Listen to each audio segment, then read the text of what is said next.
Cats and caretakers. Eh? A square mile of cats and caretakers. That's the city outside working hours, you know. Dead. Not strictly true, perhaps. Damn nearly.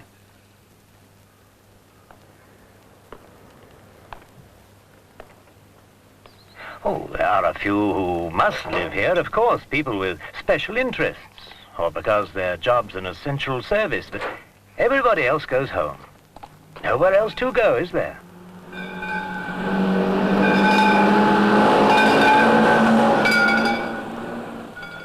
Yet less than 100 years ago, the city was more densely populated than any other part of London. The fact is, somewhere along the line, great-grandfather let commercial greed get the better of him. 2 bunches of penny primroses! 2 bunches! Now, you can't blame great-grandfather. Look, the Victorians belonged to the richest country on earth. The city was their place of work. They were obliged to dedicate themselves to commerce. They had no option with the vast expanding market of the empire overseas.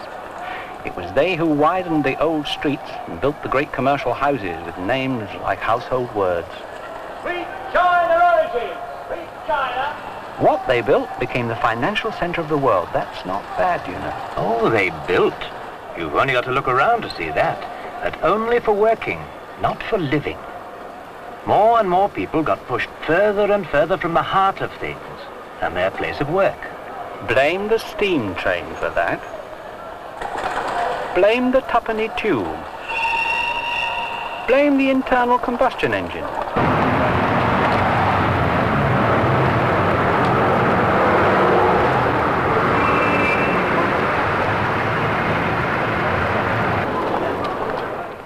Twice a day, 5 days a week. What of it? You get used to it. To and from work, you travel about 500 miles a month, don't you? Doesn't bother me. That's roughly 6,000 miles a year. In a short working life, that's more than 5 times round the world. And it doesn't bother you. You can't put the clock back, you know. No, but you can put it forward.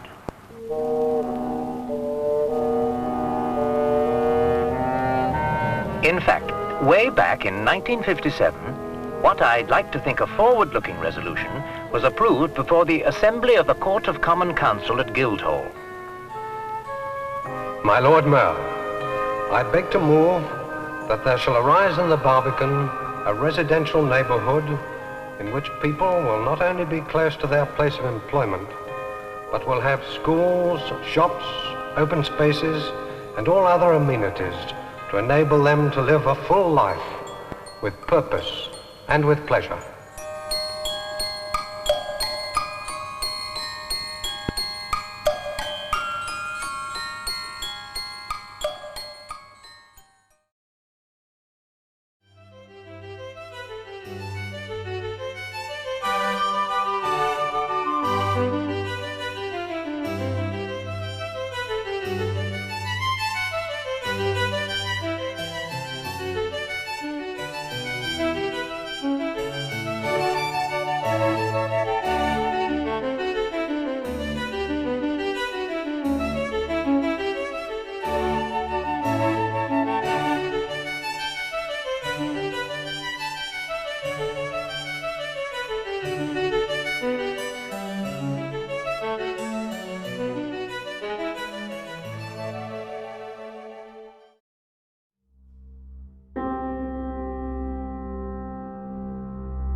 The Bank of England received its Royal Charter in 1694.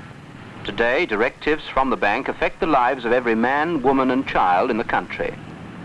Whenever the Chancellor orders a change in bank rate, there's an interesting little ceremony at the main entrance.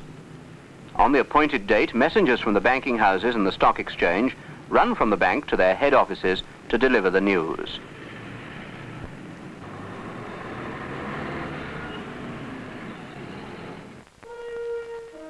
The stock exchange is a delicate barometer of national and international financial fluctuations, and any change in bank rate has an immediate effect on stock market prices.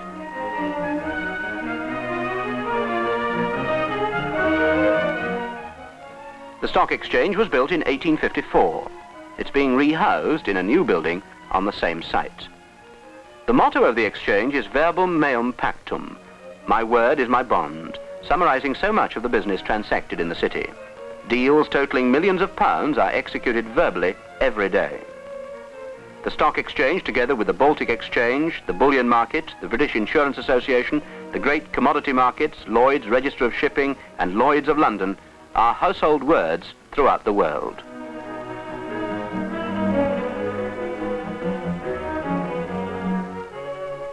Lloyd's of London is the greatest insurance organisation in the world. Lloyd's, together with the British Insurance Association and the London insurance companies, make the city the very heart of international insurance.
So I like to think that one day, because of the ideas realized in the Barbican, people will be able to walk unhindered by traffic through gardens and beside lakes over the entire square mile of the city.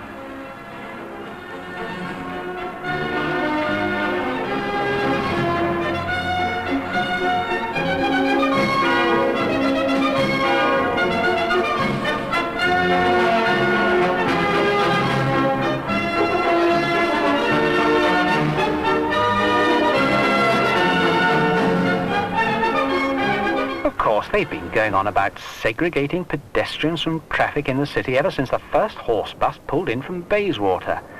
But if you knew the little streets, courts, alleyways, traffic never bothered you. You could always nip from here to there, or stop and chat and do a bit of business on the way. It was really rather cosy, like belonging to a club.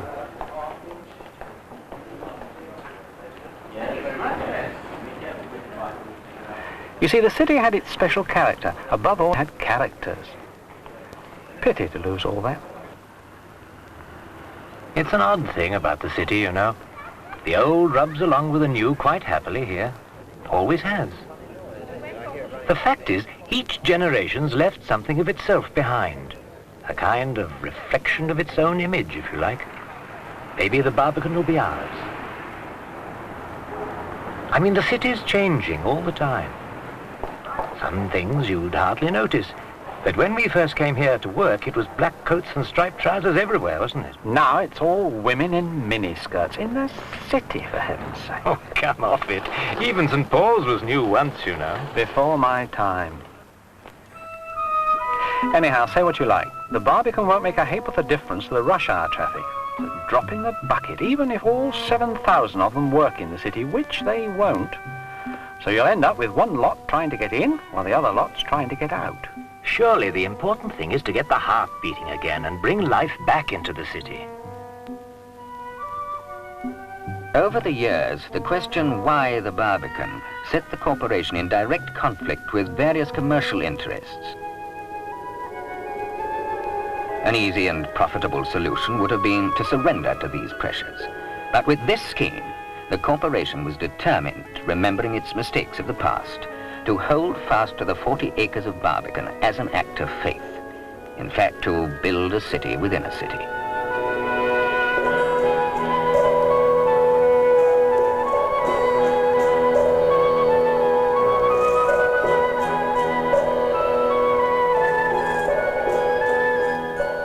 More than 2,000 separate flats are planned for the Barbican, 3 high tower blocks, each of 43 stories, and a series of smaller terrace blocks built on podia, which give a dramatic visual contrast.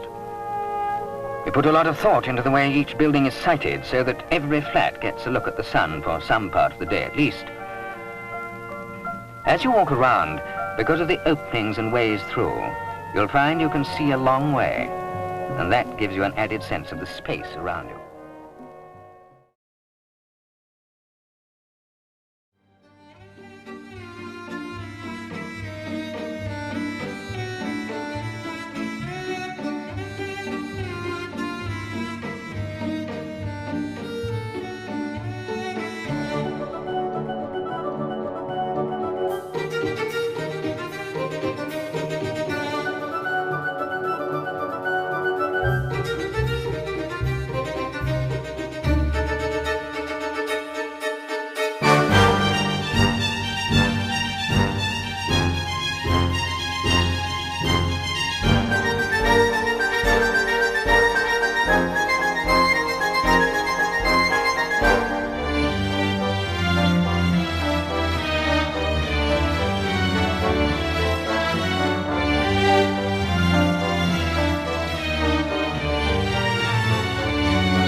Barbican.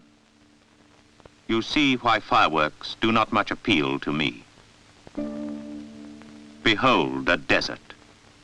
There was no great haste, for who will hurry to improve a waste? And we must sympathize with modest men who had to follow in the steps of Wren. At least, to give the enemy his due, he left us here and there a novel view. There was no itch to screens and poles again, and cautious counsellors the arts restrain. And so we cleaned the desolation's face, but for long years put nothing in its place. But nature, less inhibited than man, is always ready with her own sweet plan. The birds, the breeze, with seeds from who knows where, did more than any alderman would dare. They grew strange gardens where the bombs had been, and London pride adorned the sorry scene. But architects abhor a vacuum, and in the jungle bees begin to hum. First came the offices in monster blocks, as if a giant built a chocolate box. But then, for each new office must be found how many places on the underground, how many roads be widened far away that you may drive to duty every day, how many aching ulcers will explode from all the tease and torment of the road. Then see, each morning, how your office pants across the bridges, regimented ants. See how at evening, through the fog or rain, they bustle back across the bridge again. See how, like cattle for the butcher bound, they jostle, battle on the underground.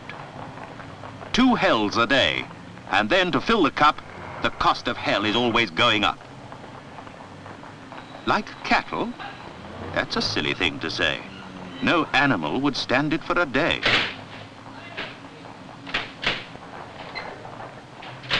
But then, our betters, in their costly cars, must jostle too, with other jaguars. This is a madness of the master races.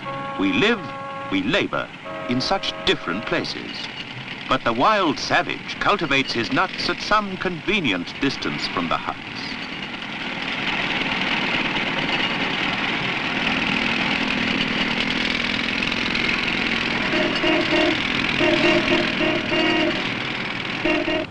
The city swarms with busy souls all day. Tonight, 5,000 of the souls may stay.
Some of the small squares with well-matured trees form meeting places for lunchtime strollers.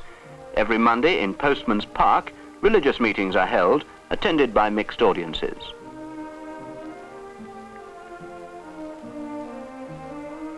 The new open spaces are well planted with bulbs and shrubs. The open spaces in the city form part of the corporation's determination to retain and improve the amenities, in spite of the colossally high value of land within the square mile. Tower Hill, by an ancient royal decree, is outside the city boundary, but it's a favourite place for city workers to listen to other people airing their views or to watch someone indulging in seemingly highly dangerous occupations.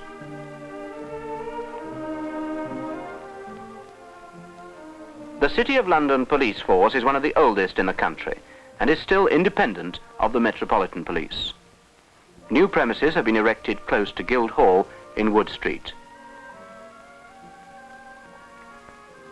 Historic Guildhall, cradle of all the great redevelopment plans, hopes and aspirations, not only for the present, but for the years to come.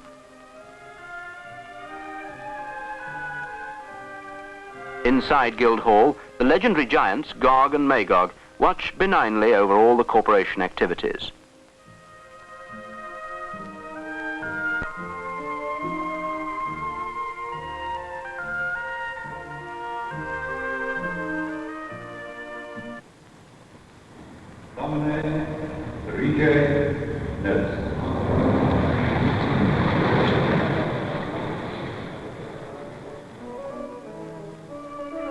Twice a month, the Court of Common Council meet at Guildhall to discuss reports from committees. The Lord Mayor and sheriffs of the city are elected here, and it's used for banquets of medieval splendour. It's also used by some of the finest musicians in the world.